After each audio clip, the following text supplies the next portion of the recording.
kasalanan ko'y iyong bawiin, ayon din sa iyong pag-ibig sa akin. Linisin mo sana ang aking karuhan, at patawarin mo ang aking kasalanan. Sa ngalan ng Ama, ng Anak at ng Espiritu Santo, Amen. sumainyo ang Panginoon. At sumainyo rin. Mga kapatid, ang panibagong araw ay nagdadala sa atin ng panibagong pagpapala, grasya at bendisyon galing sa Diyos. Pero madalas, dahil tayo'y nakatuon sa ating mga problema, hindi natin nakikita ng pagmamahal ng Diyos sa atin. Yan ang dahilan ng ating pagrereklamo. Yan ang dahilan bakit sumasakit ang ating loob. Yan ang dahilan bakit napakabigat ng ating karanasan sa napakaganda namang buhay na ginawa ng Diyos.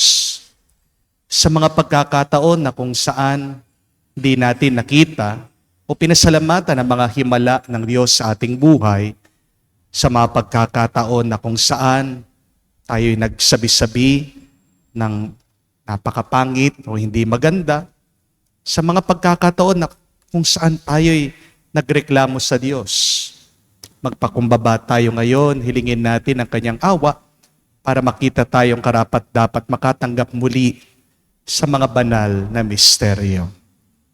Inaamin ko Sa makapangyarihang Diyos at sa inyo mga kapatid, na lubha akong nagkasala sa isip, sa salita, sa gawa at sa aking pagkukulang. Kaya isinasamo ko sa mahal na Birhen Maria, sa lahat ng mga anghel at mga banal, at sa inyo mga kapatid na ako'y ipanalangin sa Panginoong ating Diyos. kaawaan tayo ng makapangyarihang Diyos, patawarin tayo sa ating mga kasalanan, at patnubayan tayo sa buhay na walang hanggan. Amen. Panginoon, kaawaan mo kami. Panginoon, kaawaan mo kami. Kristo, kaawaan mo kami. Kristo, kaawaan mo kami. Panginoon, kaawaan mo kami. Panginoon, kaawaan mo kami. Manalangin tayo. Ama naming makapangyarihan, gawin mong aming mga pangatawanan, sundin ang loob mo upang sa pagdami namin at pagiging kalugod-lugod sa iyo, ang iyong sambayanan ay umunlad araw-araw. Sa pamagitan ni Jesucristo kasama ng Espiritu Santo, magpa sa walang hanggan. Amen.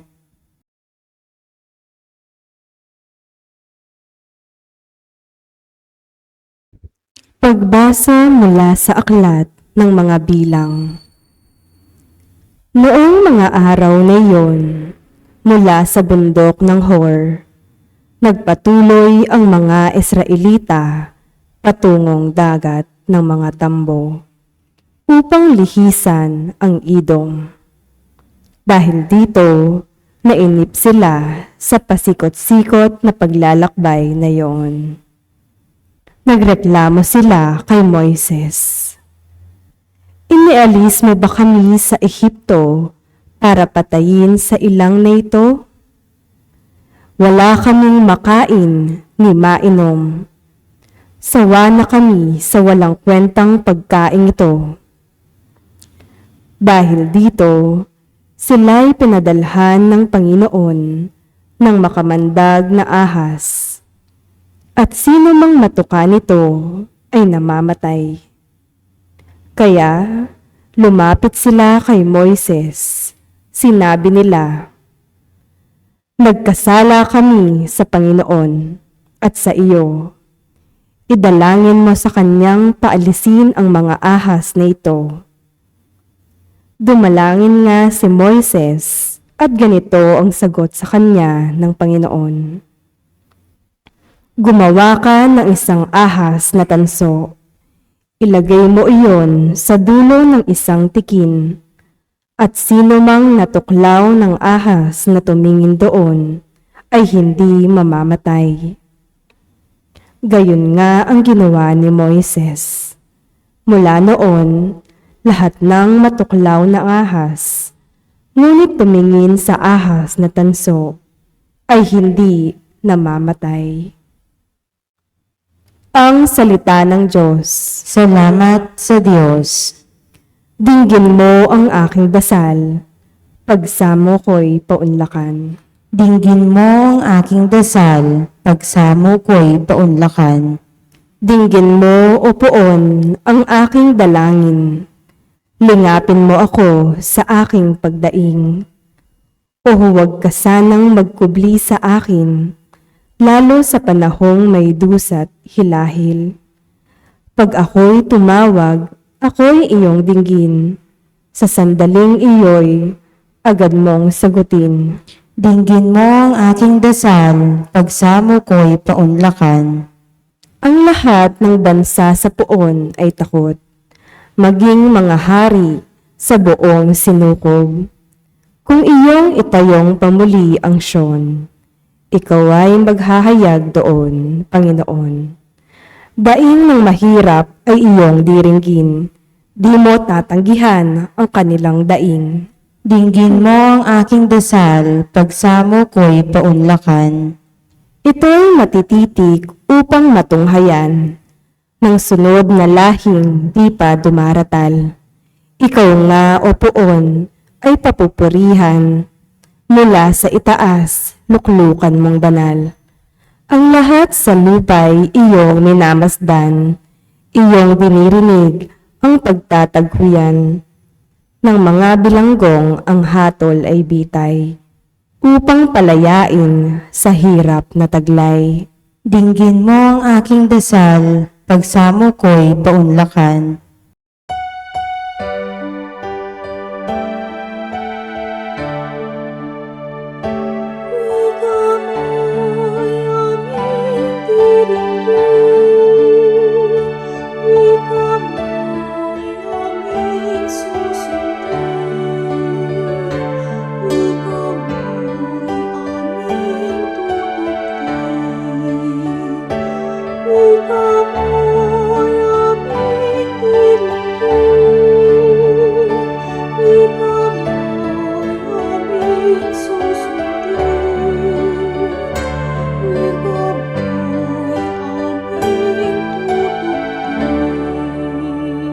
Ang buti na ipinunla ay ang banal na salita. Paghahasik ay ginawa ng poong gurong dakila upang tanay sumagana. Sumainyo ang Panginoon. At sumainyo rin, Ang mabuting balita ng Panginoon ayon kay San Juan. papuri sa iyo, Panginoon. Nung panong iyon, sinabi ni Jesus sa mga Pariseo, "Ako'y yayaon. Hahanapin niyo ako, ngunit mamamatay kayo sa inyong mga kasalanan. Hindi kayo makakapunta sa paroroonan ko." Sinabi ng mga Hudyo, magpapakamatay kaya siya? Kaya niya sinasabing, hindi kayo makakapunta sa paroroonan ko? Sumagot si Jesus, kayo'y taga-ibaba, ako'y taga-itaas. Kayo'y taga-sanlibutan ito, ako'y hindi. Kaya sinasabi ko sa inyo na mamamatay kayo sa inyong mga kasalanan. Mamamatay nga kayo sa inyong mga kasalanan kung hindi kayo maniniwalang ako'y si ako nga. Sino ka ba? Tanong nila. Sumagot si Jesus, ako'y iyaong sinasabi ko na sa inyo mula pa noong una. Marami akong masasabi at may hahatol laban sa inyo. Ngunit, totoo ang sinasabi na nagsugo sa akin. At ang narinig ko sa kanya ay pinapahayag ko sa sanlibutan. Hindi nila nauunawaan na siya'y nagsasalita tungkol sa Ama. Kaya't sinabi ni Jesus, kapag naitaas na ninyo ang anak ng tao, malalaman ninyong ako'y si ako nga. Wala akong ginagawa sa ganang sarili ko lamang. Nagsasalita ako ayon sa tinuturo ng aking Ama. At kasama ko ang nagsugo sa akin. Hindi niya ako iniiwan, sapagkat lagi kong ginagawa ang nakakalugod sa Kanya. Marami sa nakarinig nito ang naniwala sa Kanya. Mga kapatid, ang mabuting balita ng ating Panginoon. Pinupuri ka namin, Panginoong Hesukristo. Muli po, magandang araw po sa inyong lahat. Whenever I have the urge to complain, I always remember this one experience. May hindi po ako makakalimutang karanasan kapag malapit na ako o natutokso na magreklamo, inaalala ko palagi ito. Nung minsan, tinawag po nila ako magmisa sa isang patay. Pagdating ko po sa lugar, napakaliit ng bahay. Nasa loob po ang kabaong ng patay. Ang kasya lang ay ako, ang paring magmimisa, at yung asawa at yung anak po ng yumao. Sobrang init po sa loob ng bahay. Kahit na nakatutok na po sa akin yung electric fan, talagang pinagpapawisan ako. Para bang nasa sauna bath ako? Sobrang init sa loob ng bahay. Kasi napakaliit lang po ng kanilang tahanan. Napakababa pa ng kanilang kisame. Magrereklamo na sana po ako sa aking loob. Magbubwisit na sana ako. Hanggang naalaala ko po ito. Ilang minuto lang naman yung aking pagmimisa dito sa bahay na ito. Habang itong mag-ina, itong magpapamilya ng namatayan, dito talaga sila nakatira. Ako, sandali lang, doon sa init pagkatapos, makakapasok na ako sa aking sasakyan na may aircon. Pero sila, araw-araw nilang realidad, karanasan, yung naiinitan, yung nahihirapan, gusto man nila o hindi, wala silang magawa. Yun talaga ang bahay nila. Mainit, masikip, maliit.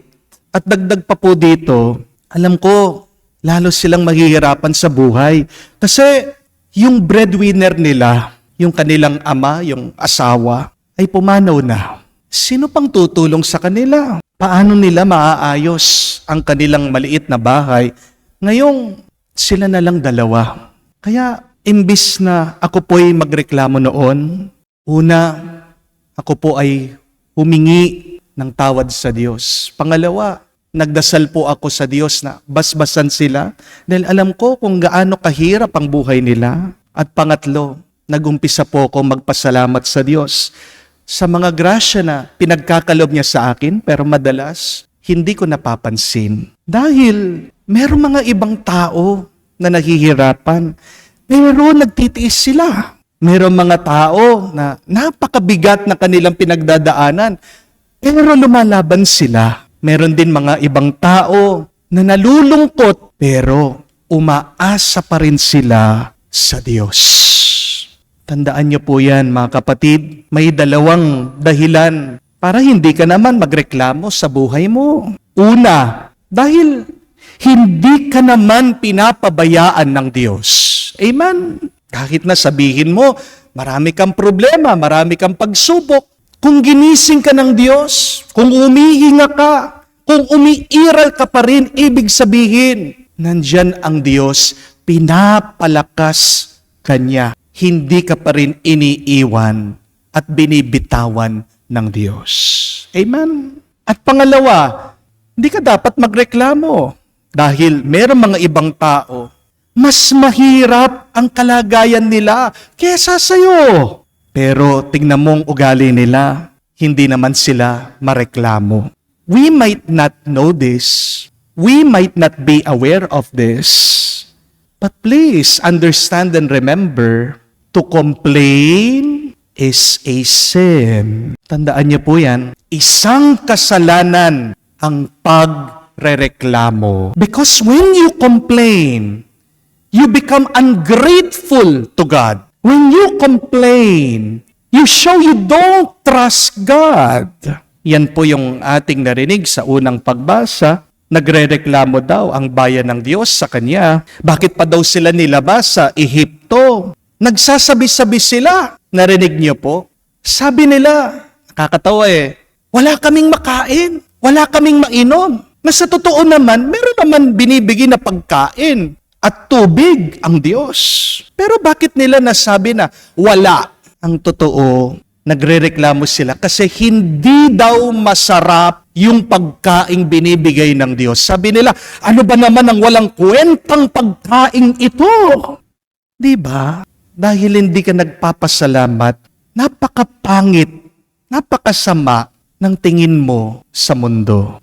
Pinuna ng Israel ang hindi masarap na pagkain, pero hindi nila nakita yung kalayaan na pinagkaloob ng Diyos sa kanila. Nakalimutan nila, mas masarap ang kalayaan kesa sa anumang pagkain. Di po ba?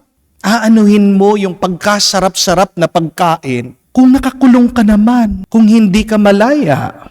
Kaya dahil po sa pagrereklamo ng Israel, nagpakawala daw ng mga makamandag na ahas ang Diyos at sila'y pinagtutuklaw. Kung maaalala nyo rin po, napakatagal na panahon bago makapasok ng bayan ng Diyos ang Israel dun sa promised land na ipagkakalob ng Diyos sa kanila. Di ba? 40 years silang paikot-ikot sa disyerto, nawala sila. Isang hakbang na lang malapit na silang makapasok sa promised land. Bakit naligaw pa sila? Bakit hindi sila agad nakapasok sa pinangakong lupain ng Diyos sa kanila? Kasi naging ugali nila ang pagrereklamo sa Diyos. The Israelites were always complaining, grumbling, murmuring to God. 40 years, tagal po nun. Ang dami sa kanila namatay, hindi nakapasok sa promised land. Tanging dalawa lang pong tao, si Joshua at si Caleb, yung nakapasok po sa promised land. At alam niyo po kung bakit? Kasi sila lang yung dalawa na hindi nagreklamo sa Diyos. See, my dear friends, there is no blessing when you are constantly complaining. Walang pagpapala sa taong palaging nagrereklamo. Sometimes, some people complain and complain, thinking they can change their situation. Pero kapatid, walang kwenta yung iyong pagrereklamo. Sayang lang ang laway mo.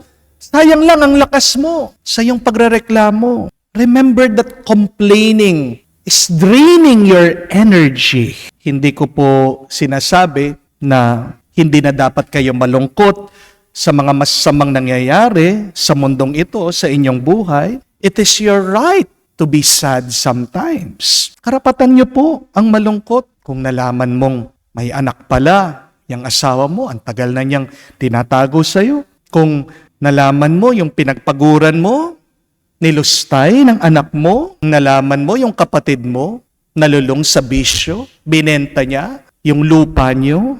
Kung naririnig mo, nakarating sa'yo yung paninira ng kapitbahay mo o ng katrabaho mo. Kung palagi kang nanonood sa balita, nakikita mo, hindi na tayo umaasenso, wala nang improvement dahil nandyan pa rin ang corruption. Karapatan po nating malungkot.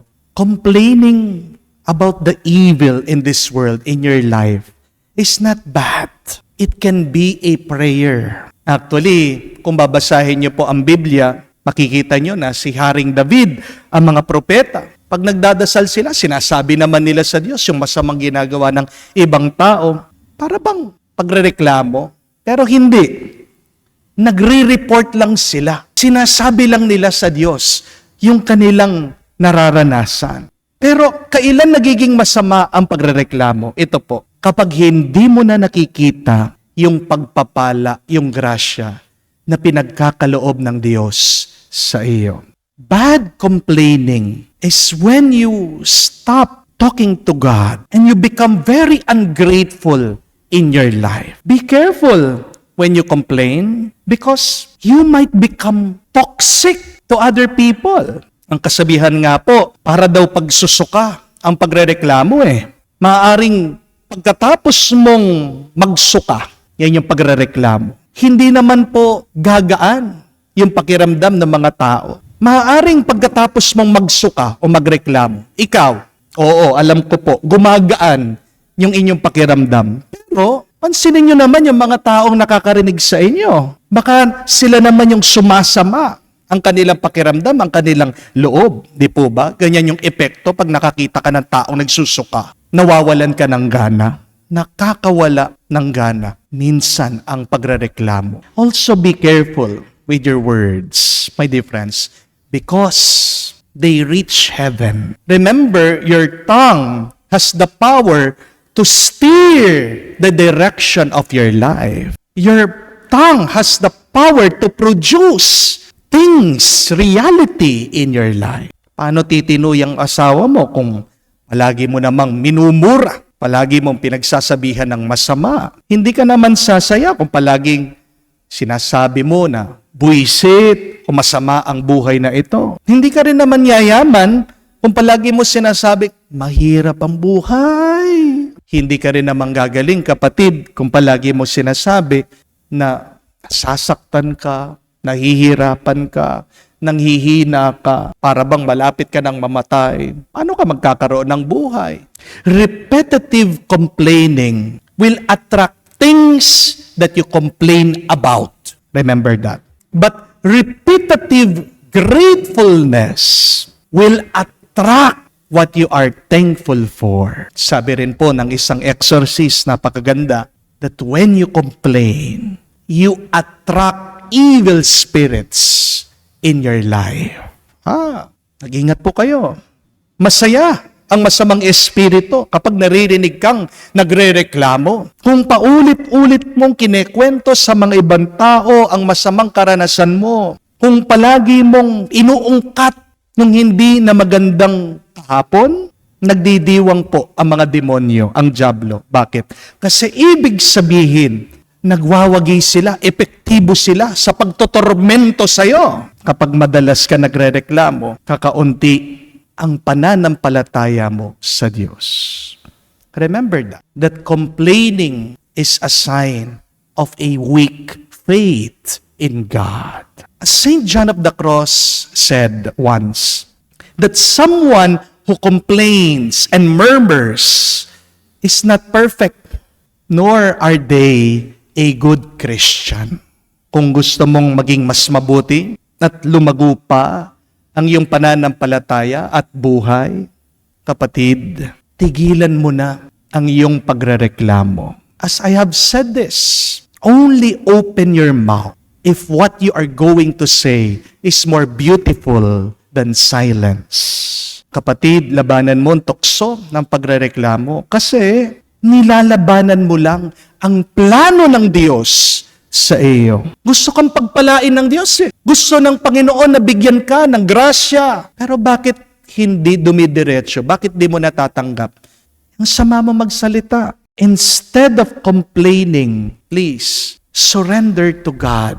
Because when you surrender to God, listen to this, miracles happen. Pag sinuko mo lang ang lahat sa Diyos, diyan lang nagkakaroon ng hindi lang pagpapala, kundi himala sa buhay mo. Ask yourself, are you constantly complaining? Ano yung mga nirereklamo mo sa buhay? Bago ka magreklamo, nagpasalamat ka na ba? Gaano katibay, kalalim, kalaki ang iyong pananampalataya sa Diyos? Kapatid, huwag kang maglagay ng balakid sa mga himala na ginagawa ng Diyos sa buhay mo. Because one of the greatest blessing blockers is complaining. Iwasan po natin ang pagrereklamo. Umasa tayo palagi sa Diyos. Bago ka magreklamo, tignan mo muna ano yung mga tinanggap mong mabubuti at magagandang grasya galing sa Diyos. Magpasalamat ka sa mga pagpapala ng Diyos. Araw-araw. At dito mo mararanasan ang tunay na kapayapaan at saya ng buhay na ito. Amen. Alay po natin ngayon sa Diyos ang ating mga dasal at panalangin at ating sabihin, Panginoon, dinggin mo kami. Panginoon, dinggin mo kami. Ang bayan ng Diyos naway magtagumpay sa pagpapalaganap ng mabuting balita ng kaligtasan sa mundo. Manalangin tayo sa Panginoon. Panginoon, dinggin mo kami. Ang mga taong tumatanggap kay Jesus bilang tagapagligtas, naway higit na madagdagan. Manalangin tayo sa Panginoon. Panginoon, dinggin mo kami. Ang mga taimtim na pagsisikap na hanapin ang katotohanan, naway matagpuan si Jesus na siyang liwanag na tumatanglaw sa kadiliman ng buhay. Manalangin tayo sa Panginoon. Panginoon, dinggin mo kami. Sa katahimikan po ng ating puso, banggitin din natin at sabihin sa Diyos ang ating mga personal na pangangailangan. Ama naming nasa langit, na pinagmumula ng lahat ng biyaya, loobin mo ng dugong binuhos ng iyong anak ay magdulot ng higit na paglago sa pananampalataya upang maging makabuluhan para sa sangkatauhan ang kanyang pagpapakasakit. Hinihiling namin ito sa pamagitan ng aming Panginoon. Amen.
Manalangin kayo mga kapatid, para ng ating mga paghahain ay kalugdan ng Diyos amang makapangyarihan.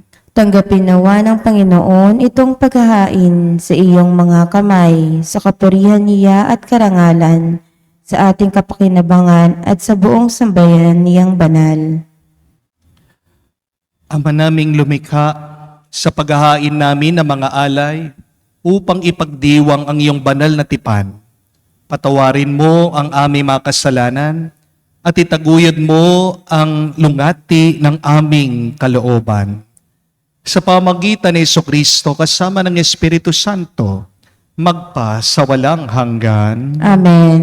Sumainyo ang Panginoon. At sumayin niyo rin. Itaas sa Diyos sa inyong mga puso at diwa. Itinaasan namin sa Panginoon. Pasalamatan natin ang Panginoong ating Diyos. Marapat na siya ay pasalamatan. Ama naming makapangyarihan, tunay nga marapat ikaw ang aming pasalamatan sa pamagitan ni Jesucristo na aming Panginoon. Sa aming kusang pagtitiis ng hirap, tinutulungan mong aming maitumpak ang kinamihas ng pagsalungat sa pananagutang iyong iniatas. Sa aming pagtulad sa anak mong mahal na nagpakasakit para sa tanan, ang pagsisikap namin iyong kinalulugdan, ang mga pagpapakabuti namin iyong kinararangal. Kaya kaisa na mga anghel nagsisiawit ng papuri sa iyo, nang walang humpay sa kalangitan, kami nagbubunyi sa iyong kadakilaan. Santo, Santo, Santo, Panginoong Diyos, Napupuno ang langit at lupa ng kadakilaan mo. Hosana, Hosana, Hosana sa kaitaasan. Hosana, Hosana Hosana, Hosana sa kaitaasan. Pinapala ang naparirito sa ngalan ng Panginoon. Hosana, Hosana, Hosana sa kaitaasan. Hosana, Hosana, Hosana sa kaitaasan. Ama naming banal, ikaw ang bukalan tanang kabanalan. Kaya't sa pamagitan ng iyong Espiritu, gawin mong banal ang mga kaloob na ito, upang para sa amin maging katawan at dugo ng aming Panginoong Heso Kristo. Bago niya pinagtiis ang kusang loob na maging handog, hinawakan niyang tinapay, pinasalamatan kanya. Pinaghati-hati niya iyon, inabot sa kanya malagad at sinabi, tanggapin ninyong lahat ito at kanin, ito ang aking katawan, ihahandog para sa inyo.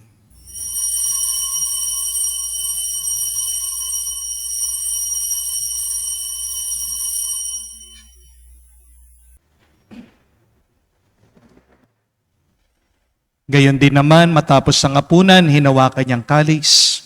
Muli kanyang pinasalamatan, inabot niyang kalis sa kanyang malagad at sinabi, tanggapin ninyong lahat ito at inumin. Itong kalis ang aking dugo. Nang bago't walang hanggan tipan ang aking dugo na ibubuhos para sa inyo at para sa lahat. Sa ipagpapatawad ng mga kasalanan, gawin ninyo ito sa pag-alaala sa akin.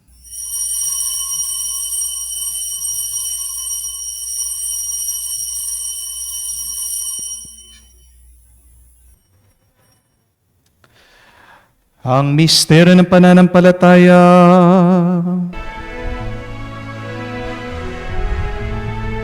Sa krus mo at pagkabuhay, kami natubos mong tunay.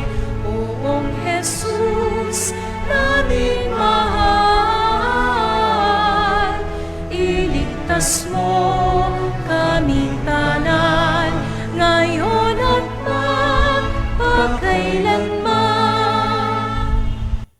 Ama, ginagawa namin ngayon ang pag-alaala sa pagkamatay muling pagkabuhay ng iyong anak. Kaya tinialay namin sa iyo ang tinapay nagbibigay buhay at ang kalis na nagkakaloob ng kaligtasan. Kami nagpapasalamat dahil kami iyong minarapat na tumayo sa harap mo para maglingkod sa iyo. Sinasamo namin kami magsalo-salo sa katawan at dugo ni Kristo ay mabuklod sa pagkakaisa sa pamamagitan ng Espiritu Santo. Ama, lingapin mong iyong simbahan, laganap sa buong daigdig. Puspusin mo kami sa pag-ibig.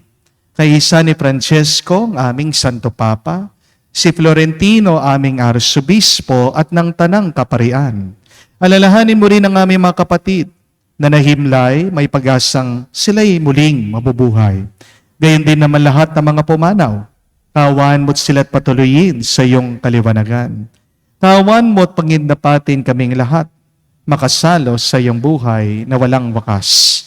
Kaisa na mahal na Birhen Maria, Ina ng Diyos, kaisa ni San Jose ang kanyang maluwalhating esposo, kaisa ng mga apostol at lahat ng mga banal, na namuhay dito sa digdig na kalugod-lugod sa iyo. May pagdiwang naman namin ang pagpupuri sa ikararangal mo sa pamamagitan ng iyong anak, aming Panginoong Heso Kristo. Sa pamamagitan ni Kristo, kasama niya at sa Kanya, ang lahat ng parangal at papuri ay sa iyo, Diyos Ama, makapangyarihan, kasama ng Espiritu Santo, magpasawalang hanggan.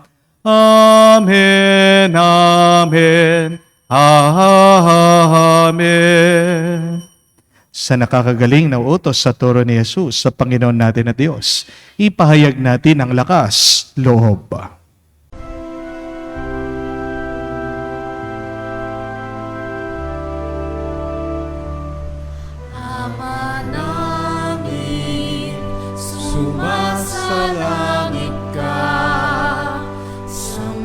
sambahin ang ngalan mo, mapasa amin ang kaharian mo, sundin ang loob mo dito sa lupa para lang sa langit. Bigyan mo kami ngayon ng aming kakanin sa araw-araw, at patawarin mo kami sa aming mga sala para ng pagpapatawad namin sa nagkakasala sa amin. At huwag mo kaming ipahintulot sa tukso, at iadya mo kami sa lahat ng masama. Hinihiling namin kami, Diyos, sa lahat na masama, pagkalooban ng kapayapaan araw-araw, ligtas sa kasalanan, ilayo sa lahat ng kapahamakan, samantalang aming pinanabikan ang dakilang araw ng pagpapahayag ng tagapagligtas naming si Hesu Kristo. Sapagkat iyo ang kaharian at ang kapangyarihan at ang kapurihan magpakailanman. Amen. Panginoong Hesu Kristo, sinabi mo sa mga apostol, kapayapaan ang iniiwan ko sa inyo, ang aking kapayapaan binibigay ko sa inyo. Tunghayan mo ang aming pananampalataya, huwag ang aming pagkakasala. Pagkalooban mo kami ng kapayapaan at pagkakaisa, ayon sa iyong kalooban, kasama ng Espiritu Santo, magpa sa walang hanggan. Amen. Kapayapaan ng Panginoon ay laging sumainyo. At sumainyo rin. Magbigayan po tayo ng kapayapaan sa bawat isa. Pisuin niyo po, kapayapaan po sa inyong lahat.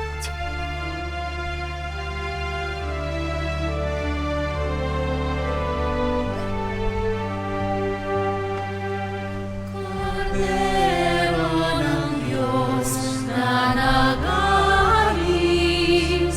ng mga kasalanan ng sanlibutan, maawa ka sa amin. Maawa ka sa amin. Kordero ng Diyos na nag-aalis ng mga kasalanan ng sanlibutan, maawa ka sa amin.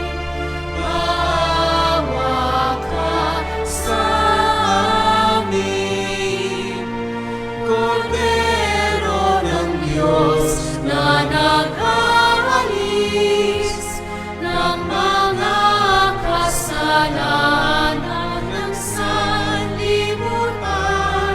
ipagkaloob mo sa amin ang kapayapaan. Mga kapatid, naririto ang ating Panginoong Hesu Kristo, ang Kordero ng Diyos. Siya nag-alis sa mga kasalanan ng sanlibutan. Mapalad tayong lumalapit sa piging ng Kordero. Panginoon, hindi ako karapat-dapat na magpatuloy sa iyo, ngunit sa isang salita mo lamang ay gagaling na ako.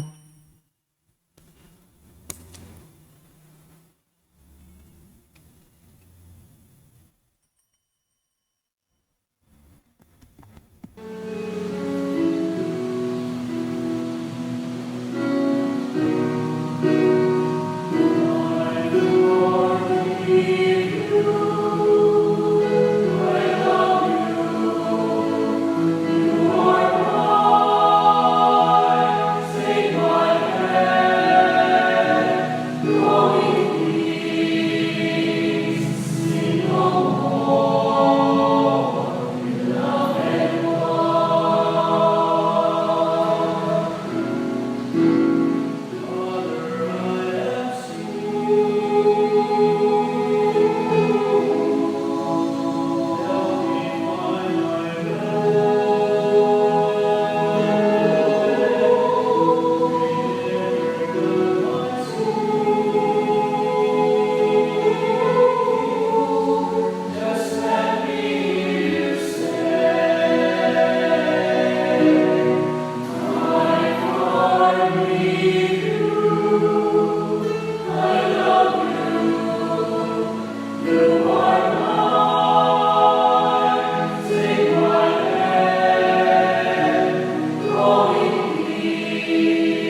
Manalangin tayo. Ama naming mapagmahal, kami pinadulog mo sa banal na pakikinabang, ay marapatin mo na laging makasalo sa iyong mga bigay. Sa pamagitan ni Jesucristo kasama ng Espiritu Santo, magpa sa walang hanggan. Amen. Remember, my dear friends, that complaining is a sin because you become ungrateful to the blessings of God. Naway bago tayo magreklamo sa Diyos, matuto tayong magpasalamat. Nagiging toxic ka ding tao pag palagi kang nagrereklamo. Maaaring sabihin mo, gumagaan ang iyong loob pag nilalabas mo lang ang iyong sama ng loob sa iba. Pero ano naman ang epekto ng iyong pagrereklamo sa iba? Gumaan nga ang iyong pakiramdam, pero kung sila naman sumama ang loob dahil palagi ka nagsasabi-sabi ng negatibo, hindi pa rin mabuti at maganda ang ginagawa mo. When you do that, you become selfish. And remember that selfishness, being full of ego, is a sin. Dahil wala kang malasakit o pag-ibig, pagmamahal sa iba. Mga kapatid, bago tayo magreklamo, palagi tayong magpuri at magpasalamat sa Diyos. So today, ask yourself, what am I thankful for? Despite the fact that I have some problems, challenges in my life, we always have something to be thankful for. If you want to feel great, then be grateful today. Tatlong bagay ang iyong pasalamatan sa Diyos ngayong araw para mas lalong gumaan ang iyong pakiramdam at sa pamamagitan niyan, binubuksan mo ang iyong sarili para tumanggap ng pagpapala sa Diyos. Para ikaw ay makatanggap din ng milagro at ng himala, palagi mong ialay, suko ang iyong sarili sa Diyos. It is only by surrendering ourselves that miracles happen in our life. Sumayin niyo ang Panginoon. At sumayin niyo rin. At kayo'y pagpalain, basbasin ng Diyos na may kapal sa ngalan ng Ama, ng Anak at ng Espiritu Santo. Amen. Ang ating misa ay natapos na. Humayo kayo sa kapayapaan ni Kristo. Salamat sa Diyos.